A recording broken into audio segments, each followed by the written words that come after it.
Hi there, and welcome to the Skylight Books author reading series. If you'd like to learn more about us and our many upcoming author events, please visit skylightbooks.com, where you can browse our inventory, buy books, and join our Friends with Benefits Club. You can also follow us on Twitter, Tumblr, and Facebook. To speak to a real live bookseller like me, please call 323-660-1175. Thanks for your support, and enjoy. Fashion Forecasts explores the possibilities of a not-so-distant future where fashion can be intergenerational, Asian American, divine feminine, environmentally conscious, community building, ancestor worshipping, and possibly bring you closer to enlightenment. Beautifully illustrated with eye and mind-opening clothing and appearances, Fashion Forecasts is an inspiring and delightful collection. Yumi Sakugawa is an Ignatz Awards-nominated comic book artist and the author of I Think I Am in Friend Love with You, Your Illustrated Guide to Becoming One with the Universe, and the Little Book of Life Hacks, How to Make Your Life Happier, Healthier, and More Beautiful, as well as a couple others that we have back there. Her comics have appeared in The Believer, Bitch, The Best American Non-Required Reading 2014, and other publications. She has also exhibited multimedia installations at the Japanese American National Museum and the Smithsonian Arts and Industries building. She currently lives here in Los Angeles. We're thrilled to have her with us again this evening. Please join me in giving her a warm welcome.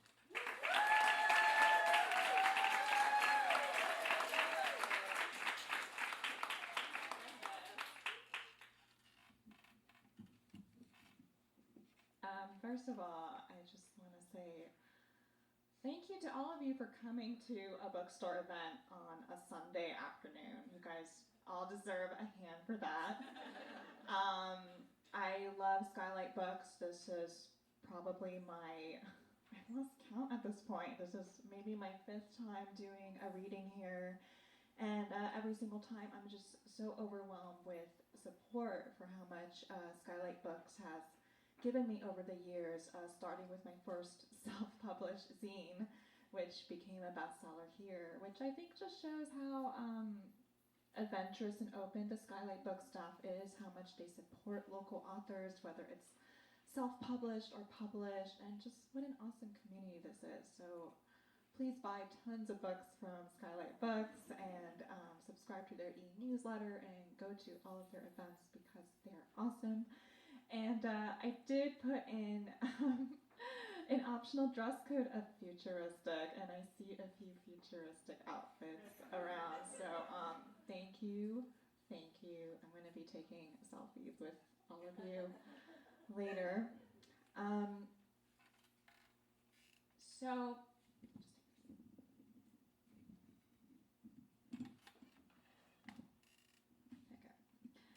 I'm really excited to share Fashion Forecasts with you guys because it had a really interesting journey from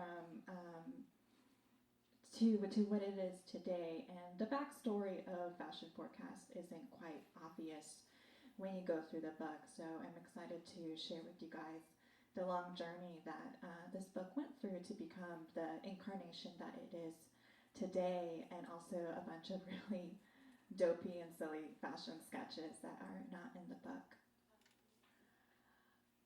So what you see on the screen is the Instagram sketch made out of sheer boredom that started everything. So the caption says, and this was back in June 2014, so this was 4 years ago. A while back, I was bored and made fashion forecasts. And I think this was on a really cheap drawing pad with my .38 Muji pen. Maybe I was even at a restaurant or something, but the text and the drawing is fashion predictions. This hairstyle. No eyebrows. Fake eyebrows made of stick-on glitter. Ikebana realness, vile fashion. Terrarium pendants.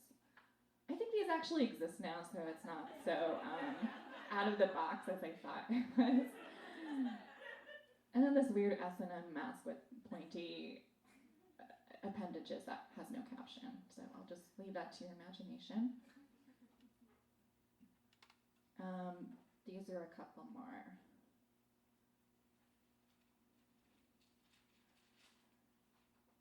More fashion predictions from a non-fashion person, July 2014. Crystal-studded bodysuit, this haircut, this hairdo, which I was told actually exists, so again, just not as innovative as I thought I was. Crocheted ear sleeves, holes cut out to expose boobs, and the areolas and nipples are covered by a sunburst shape of fabric. Stick-on face jewelry, colored dots on nose and eyebrows, black teeth, crotch-high boots, which I think already exists, but whatever.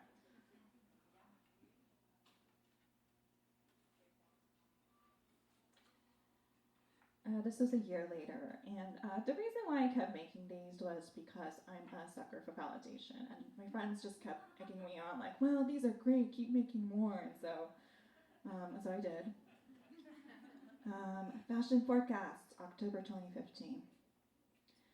Geometric unibrow, unibrow ombre hair, fish dress, spherical dress, backcessory. So it's cropped out, but the idea was that people would be rolled on wheels horizontally so that the back was exposed and the back becomes this flat surface, this horizontal flat surface that is usually not portrayed in fashion to signify your fashion aesthetic. Unlabeled, jumper with this angry unibrow emoji, and kite earrings. This was a random sketch for a boba dress, and I also had like my to-do list. So you see at the top, go to Target, buy white strips. I forget if I actually did that, but it's good to know that that was on my mind a few years ago. And on the right, I think that's the beginning sketches of a kimchi dress, which is in the book. This is not in the book. Pagan demon headband, under eye circle concealing armor. So instead of putting on concealer, you put on this cool armor, so you're a warrior, and no one has to know that you're sleep deprived. Crown of fire. I don't know how that would be physiologically possible, but it's a design. Full-length arrow earrings, spiky pants, cheekbone cap, like a cap, but for your cheekbones. I think I already wrote blackened teeth earlier, but I guess I like it so much I have to write it again. Ombre tongue and upper lip armor, because that's just a very underutilized part of your face that could use more attention. And this is actually surprisingly just like normal fashion sketches. That's not at all extraordinary, futuristic. But just to show you that, in general, I just kind of like to draw clothes a lot, even though I don't really consider myself a fashion person. So yeah, 2014 through 2015, I was sort of on and off making these really silly sketches, and then very serendipitously, a curator who works for the Smithsonian Asian Pacific Center happened to come across my books, actually here at Skylight Books, and also again at another awesome indie comic book store in DC called Big Planet Comics. And so he had the idea to reach out to me to see if I was interested in collaborating with them for an upcoming pop-up installation. with other artists. And what's cool about the Smithsonian Asian American Pacific Center is that they do not currently have their own permanent wing in the museum. So their whole idea that they started 2 years ago was to have essentially traveling pop-up museum with no walls, where instead of waiting for history, Asian American Pacific Islander history to be canonized, it is a roving installation that can sort of be the pulse of what's happening in the here and now within the creative community. And so when this curator asked me, hey, do you have any ideas about how to explore intersectionality and Asian American identity? I was like, well, I have been making these drawings called fashion forecasts. And I made it sound a lot smarter than it really was. And I was like, yeah, to explore Asian American identity and gender expression and aesthetics. And, I sold him on the idea. And so I think for a while I forgot about it. But then a few months later, things started happening. We were flown out to DC to look at this historical Smithsonian building to put in an installation. We were given a budget, and I was like, oh, shoot, this is real.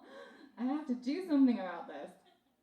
And so I commissioned a really good friend of mine, a college friend named Robbie. He now works as a seamstress at the LA Opera House. But before he started, I got to be like, hey, can you make a pho dress for me? Can you have pho with me? And then we could be inspired by that to make an article of clothing. And so these are actual, my very non-fashion fashion concept sketches that I sent to my friend Robbie. And these are all in the book, the final form. And so we have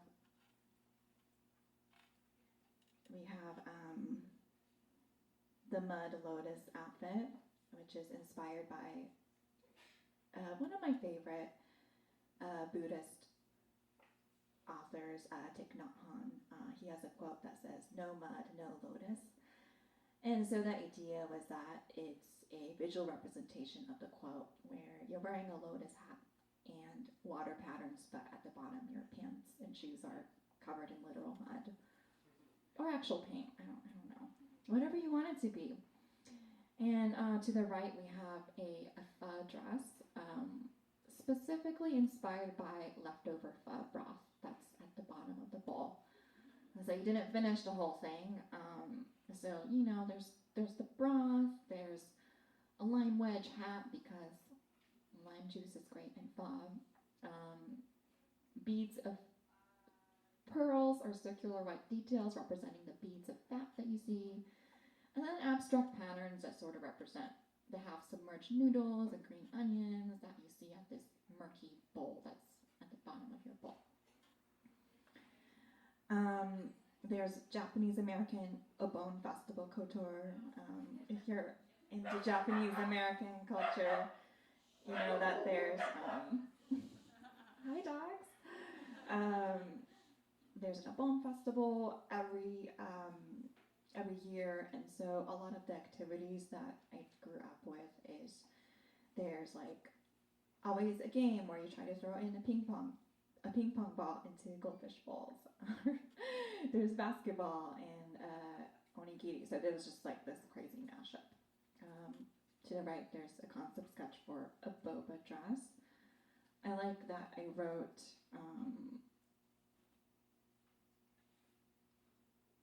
I specifically point at the nipple and I wrote black pasties. Ancestral worship outfit, so you're like a living altar for your ancestors.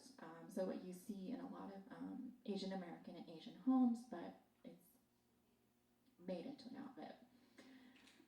And then the one on the right is a community notice board dress. So, those community notice bulletins you see in cafes that you get to rove around. So if you're not into cafes, you might see really important community news on a person. This was a concept sketch for a community cape. So a cape that is worn by 3 people to yeah, which could be heaven or hell, depending on who you end up with. So the idea is that it's a fashion article of clothing specifically designed to inspire community dialogue. So maybe you'll end up with two other strangers, and who knows what conversation you'll end up in. This is like my really dopey like installation sketch. That was probably done in like 5 seconds. So this is my friend Robbie. We actually did have pho at Pho 87 in Chinatown to be like, oh, what are the colors and sights of a bowl of pho? And this is like a really gross picture of like, this is what leftover pho looks like. So now let's make an outfit out of it. And so like we went on this crazy mannequin shopping hunt. Fun fact, a Honda Fit can fit 3 broken down mannequins for reference. I know that'll come in handy to like at least one of you. So this is at Robbie's apartment. The pho dress and the mud lotus outfit slowly coming together. The ancestral outfit, close-up details of the mud lotus outfit, us trying on the community cape, and then weeks and months later, we were so rushed and panicky, but somehow it all came together. I finished my zine, Robbie finished his outfits, it all got shipped to DC, and it was part of this awesome installation at this historical Smithsonian Arts Industries building, the second oldest building in the Smithsonian buildings. And so it was a really great event with maybe 30 other artists and scholars and community organizers exploring the idea of intersectionality. So this is the art, the final art that's in the book for the pho dress. The family altar, ancestral worship, ceremonial, everyday wear. So everyday casual, you know, you just throw it all on, get that bowl of fruit from your kitchen. No mud, no lotus, mud lotus dress or shorts, whatever is comfortable for you. Yeah, so these are the outfits that came together miraculously, courtesy of my friend Robbie. So in the original zine, I had 2 versions of the community cape, which is specifically created to be worn by 3 people. So there was community cape, dialogue, communal public cape worn by a minimum of 3 people to encourage dialogue and community interaction. Or if you're an empath introvert like me, there's also community cape silence. A public communal cape for standing in reflective, contemplative silence with fellow community members. And so it was meant to be, so this was actually worn throughout the installation. It was meant to be silence, but, you know, everybody wanted to, like, take selfies and talk to each other, so it sort of strayed from the original purpose, but whatever. These are the original zines, and the book that you'll be holding in your hands is, there's 30 pages of new material. And what's exciting about Fashion Forecast is that 2 years later, it continues to take on a life of its own. So just last week, actually, it was on display at Pearl River Mart in New York City, the new Pearl River Mart location after they got kicked out of their original location because I think rent got increased to like $6 million a year or something really crazy like that. I'm not even exaggerating. This multi-generational family-run business. And so in their new storefront, they have a small little upstairs gallery space that's rotating to different artists maybe every few months. And so the Smithsonian Asian Pacific Center reached out to them and was able to put together this really awesome pop-up installation where the original outfits are on display. I got to create an on-site mural. Sadly, the ancestral worship mannequin dude, he ended up missing a few accessories, but I gave him extra flowers. And the community cape was, once again, fully utilized. And again, I just want to emphasize that this all started because I was really bored and I posted a really stupid Instagram drawing. So I think that's the advice I like to give to young artists. Just like, whatever idea you have, especially if you think, well, this is so stupid, no one's going to get it. That's just more reason for you to put it out there into the world because it might end up in a museum. Thank you. Try our best in that. Thanks, guys. That felt really good.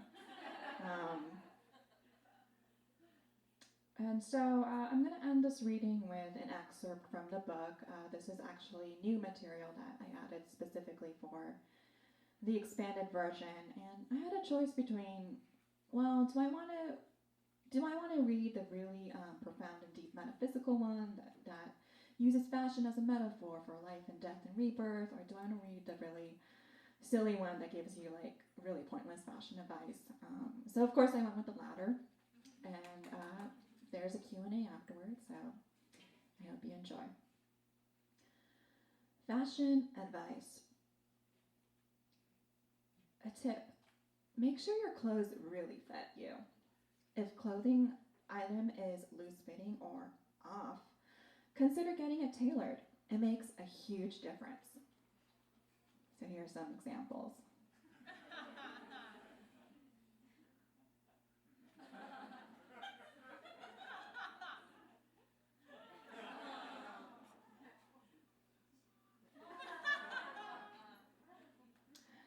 Feeling blah and bored by your fashion choices?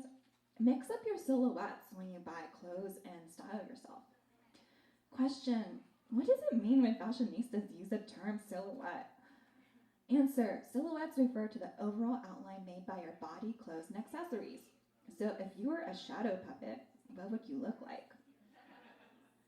And so some examples of dynamic silhouettes, like you could be on stilts, or you could be juggling while balanced on a horse.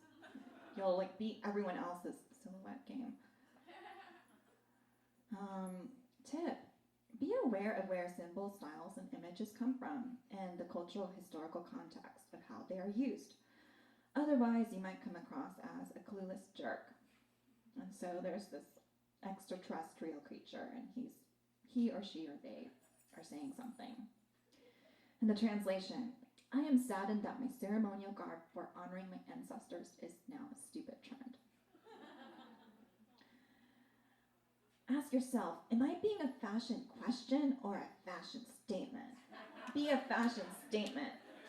And this is I actually really do believe in this. And my friend Krista is the origin of this quote. Hi, thank you. She's inspired me fashion-wise a lot. Choose one detail you want to really draw attention to and emphasize it for dramatic effect. Oh, there's a dog. So cute. Like this statement necklace. Oh my gosh, hi! Your collar is well-fitting. Good job.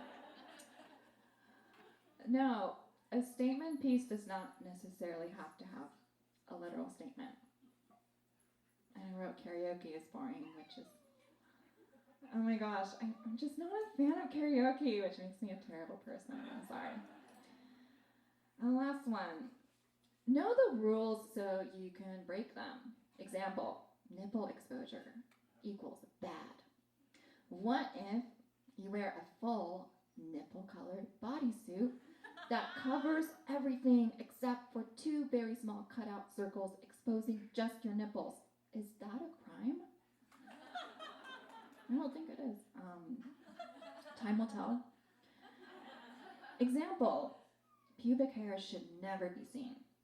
What if You wore a furry skirt in the exact texture of your pubic mound, and there was a hole cut out for your real pubic hair to poke through. Right? And this last page I wanted to show you was in the original zine, and I specifically wanted to highlight in the corner on the left, orange kawaii realness, accentuating your large facial pores by dyeing your face orange and looking like an orange. Because I was really mad that growing up I had really big pores, and I still do, and I went through all these really dumb hoops to try to shrink my pores, like pore shrinking lotion and makeup, and I just think that's so silly. I would love to live in a world where big pores are celebrated. So on that note, this concludes my reading. Thank you guys.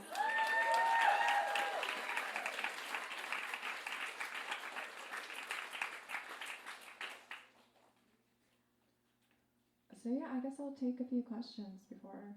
Yes, Mari. Beautiful outfit. Ajuma, future, realness. Me at age 80. So I noticed you didn't mention your iPhone sticker apps.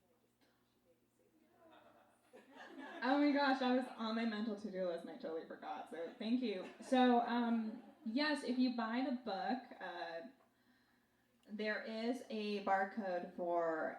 I'm so sorry, Android users, but for iPhone users, there is a free app download for Fashion Forecast sticker pack. One day I'll figure out how to have it available for Android in line. Mari nods knowingly at me.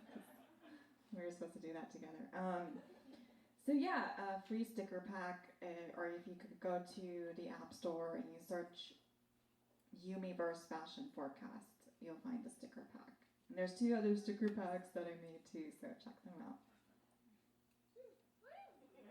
Thanks. Any other questions? Yes, Krista. Can you describe your fabulous outfit? Oh my gosh, can you describe your fabulous outfit? Well, gosh, I will. Trying to decide where to start. So this silver vest was from that awesome vintage store in Chinatown. I think it's called East West something something. But they're in that same plaza as Howling Ray's Fried Chicken. So, shiny silver. Had to get it. This, I guess I'll stand to show head to toe.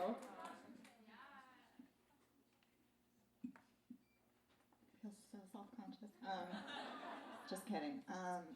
So this is actually a onesie covered in zodiac signs, and so sometimes.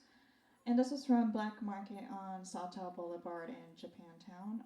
So sometimes when I draw a tarot card, it becomes validation for like, oh, this is the outfit I should buy. And so I specifically remember that on that day, I was using Marcella Kroll's Nature Nurture deck, Oracle deck, which you should all buy.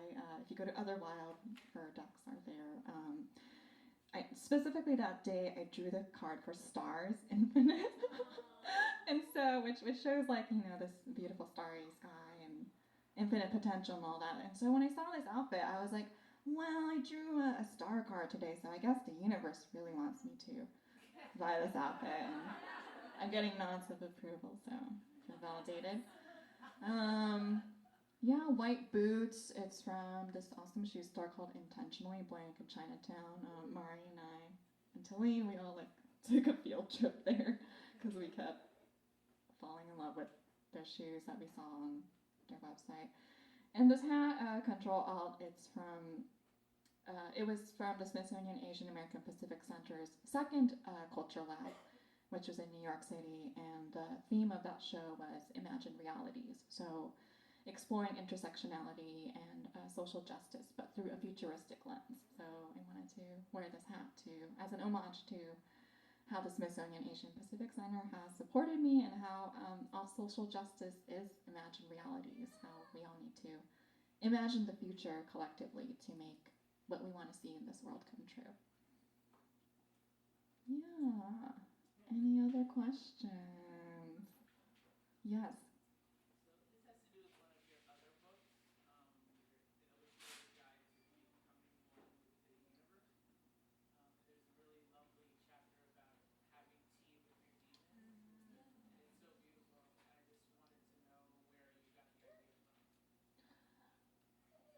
Yeah, I want to say there must be a Buddhist quote or a Buddhist principle that specifically says tea with your demons.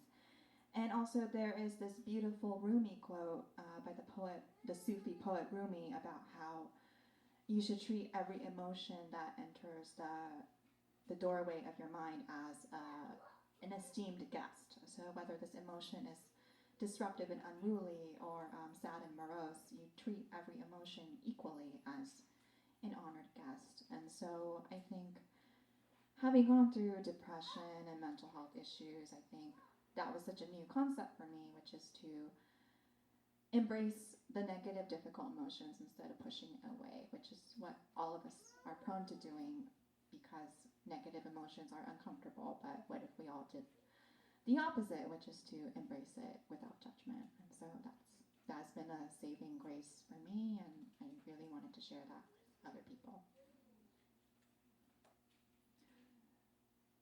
Any other questions? Mari? Do you have any more future or fashion forecasty type things in the mix? I love that you asked that because, recently on Instagram I posted fashion forecast, the psychic protection version, where it was like tourmaline head armor and a dress made of sage smoke, and so it just reminded me like, oh, I really want to keep making more fashion forecasts. So more to come. I'll probably be posting them on Instagram, and if you guys egg me on, because I'm such a hoe for validation. Maybe it'll turn into a zine, which might turn into a book, which might turn into another museum installation. So yeah, I'll do more.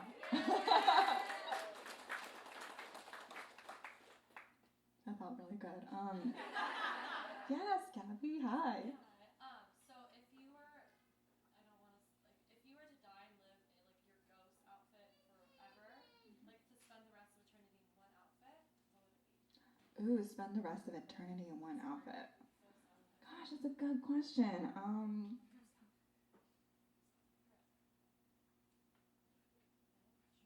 I think I want to wear rainbow prisms. So yeah, that's my answer.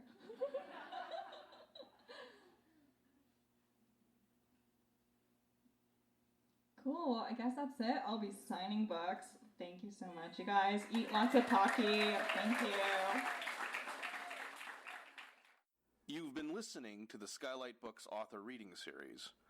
Don't forget, you can listen to this and all of our other great podcasts at skylightbooks.com. Thanks again for stopping by, and we hope to see you soon.